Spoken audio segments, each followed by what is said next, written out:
Good morning girls. कल मैंने आप लोगों को नोट मेकिंग के बारे में बताया कि कैसे नोट मेकिंग करनी है। तो आज हम एक एग्जाम्पल उठा के ये क्लियर करेंगे कि कैसे नोट मेकिंग की जाती है। फॉर एग्जाम्पल यहाँ पर ये पैसेज दिया है, तो मैं तो इसको पढ़ चुकी हूँ। एक्चुअल में ये पैसेज, सबसे पहले आप लोगों को पैसेज पढ़ना है, रीड करना है एक बार।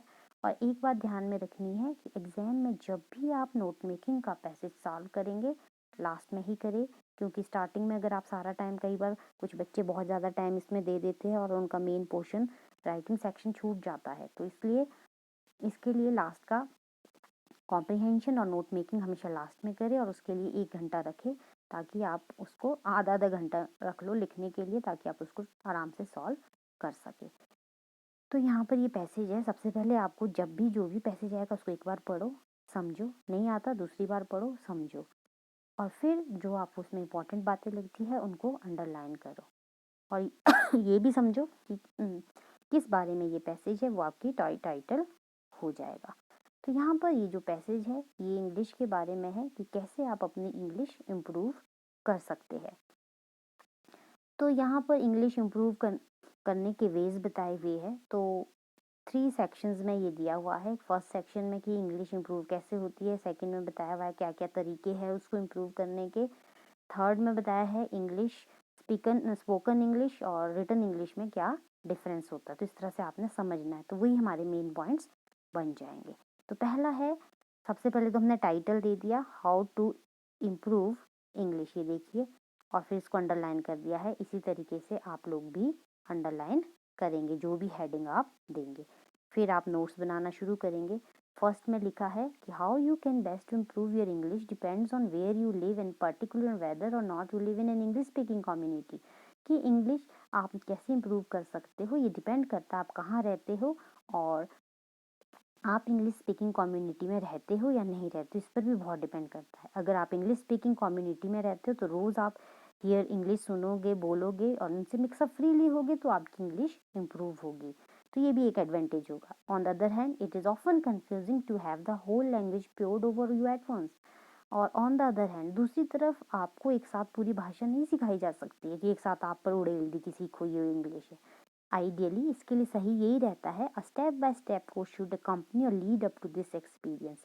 इस एक्सपीरियंस में आगे लीड करने के लिए इंग्लिश अगर आपको सीखनी है, स्टेप बाय स्टेप कोर्स सबसे इम्पॉर्टेंट होता है। और साथ ही साथ it will also help a great deal if you can easily get the sort of English books in which you are interested. अगर आपको इंटरेस्टेड इंग्लिश बुक्स आप पढ़ते हो तो उससे भी आपकी इंग्लिश इम्प्रूव हो सकती है। पहला पैरा इसके बारे में है। दूसरा है कि आपको क्या क्या पढ़ना चाहिए, कैसी रीडिंग करनी चाहिए। तीसरा मैंने आपको बताया है स्पोकन इंग्लिश और रिटन इंग्लिश के बारे में। अब देखो हम हेडिंग कैसे देंगे। मैंने ये समझा तो मैंने इसमें पाया कि फर्स्ट जो हेडिंग होगी वो होगी वेज ऑफ इम्प्रूविंग इंग्लिश। या आप इसकी हेडिंग ज़रूरी नहीं है कि सब बच्चों के नोट्स एक जैसे बने, ये डिफरेंट भी हो सकती है हेडिंग सबकी अपनी अपनी समझ के अकॉर्डिंग, अंडरस्टैंडिंग। और ये क्वेश्चन कभी भी एग्जाम में छोड़ना नहीं होता है, क्योंकि अपनी अंडरस्टैंडिंग से हर इंसान अपने नोट्स बनाता है, तो उसमें मार्क्स ज़रूर मिलते हैं। कभी भी इसको नहीं छोड़ना है। जो कुछ भी आपको समझ आता है इसको ज़रूर सॉल्व करें। और इस बार तो आप लोगों ने एग्ज़ाम में सब छोड़ के आ गए, तो मैक्सिमम बच्चों ने छोड़ा है, तो इससे आपको नुकसान ही होगा, फ़ायदा नहीं होने वाला है। जितना कर सकते हो कोशिश इसको सॉल्व करने की करें, कभी भी छोड़कर ना आए। देखो फर्स्ट हमने किया था veg of improving English, living in an English speaking community. ये भी बता रहे इसमें कि इंग्लिश स्पीकिंग कम्युनिटी में रहेंगे तो आपकी इंग्लिश भी इम्प्रूव होगी। कम्युनिटी इंग्लिश, देखो एब्रीवेशन यूज़ की गई है, ये देखिए, इंटरेस्टिंग, ये सब की गई है। Having a step by step course, ये बना लिख लिया शॉर्ट में। रीडिंग गुड इंटरेस्टिंग बुक्स, की अच्छी इंटरेस्टिंग बुक्स पढ़े। तो ये देखो इसमें एब्रीवेशन यूज़ की गई है, आपको भी ऐसे ही यूज़ करनी है। जहाँ जहाँ आप नोट मेकिंग करते वक्त एब्रीवेशन यूज़ करेंगे उनको आपने अंडरलाइन करना है, और लास्ट में जाके इस तरह से उसको डिटेल में लिखना है कि एब्रीवेशन यूज़ बीचों बीच लिखना है। मैंने थोड़ा साइड में लिख लिया और बॉक्स बनाना है। उस तरह से पॉइंटिंग देखेंगे आप, नंबरिंग देखेंगे किस तरह से की है। नंबर 1 है तो 1.1, 1.2, 1.3। और अगर आप इसमें ए लिखते हो, ए भी आपकी हेडिंग हो सकती है, तो इसके सब पॉइंट आगे बन जाएंगे ए, बी, सी। बी लिखते हो, फिर इसके सब पॉइंट आगे बन जाएंगे ए, बी, सी।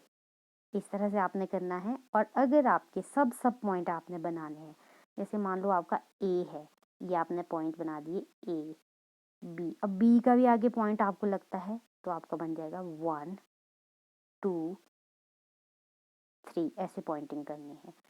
अगर आप 1 यूज़ कर रहे हो, देखो ये आपकी मेन हेडिंग है, आपने 1.1 1.2, अगर इसकी भी आप सब हेडिंग बनाना चाहते हो तो आप लिखोगे 1.2 का है ना, ये 2 का पहला, फिर से बताती हूँ, यहाँ पर आ नहीं रहा है, तो जैसे 1 है, इसका बनाया आपने 1.1, अब इसका पॉइंट आपको बनाना है आगे 1.1.1 1.1.2 1.1.3, 3 पॉइंट 1.1 की हो गए।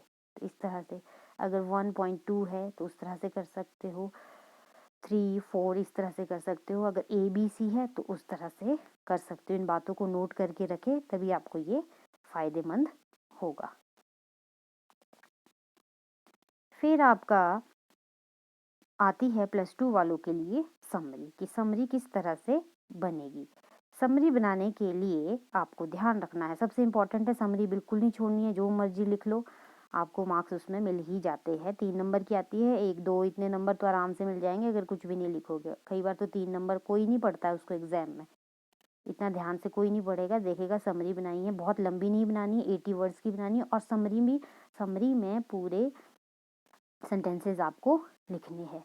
तो समरी बनाने के लिए जो आपने नोट्स बनाए होते हैं उन्हीं को आप लॉन्ग सेंटेंसेस में लिख सकते हो, तो उससे आपकी समरी आसानी से बन जाएगी। तो +2 वाले ज़रा कोशिश करें इसकी समरी बनाने की, और फिर मुझे सेंड करें कि किस तरह से। पर ये नहीं करना है आपने कि शॉर्ट में ऐसे ही ऐसे लिखते चले गए, आपको पूरे सेंटेंसेस लिखने हैं। आप लिख सकते हो we can how we there are lots of ways of improving English. Number 1 आप लिख सकते हो we should live in English speaking community and step by step. अगर आपको सेंटेंस जैसे स्टेप बाय स्टेप कोर्स आपको नहीं पता चल रहा है इसका क्या सेंटेंस मैं बनाऊं, तो आप पैसेज पढ़ सकते हो, पूरी लाइन वही उतार सकते हो वहाँ से। Step by step course should accompany और lead up to this experience, ये लाइन लिख लो। Reading good interesting books is also very helpful. फिर आप नेक्स्ट जोड़ सकते हो, मतलब कि पूरे सेंटेंस आपके एक सेंटेंस दूसरे से जुड़ा होना चाहिए, और जो नोट्स में आपने बनाए हैं उन्हीं को आप उसमें ऐड कर सकते हो। तो उससे क्या होगा, आपकी जो इम्पोर्टेंट बातें हैं वो समरी में सारी आ जाएगी। तो कोशिश करिए बनाने की, नहीं आएगा तो फिर से मैं आपको समझाऊंगी। Okay, thank you.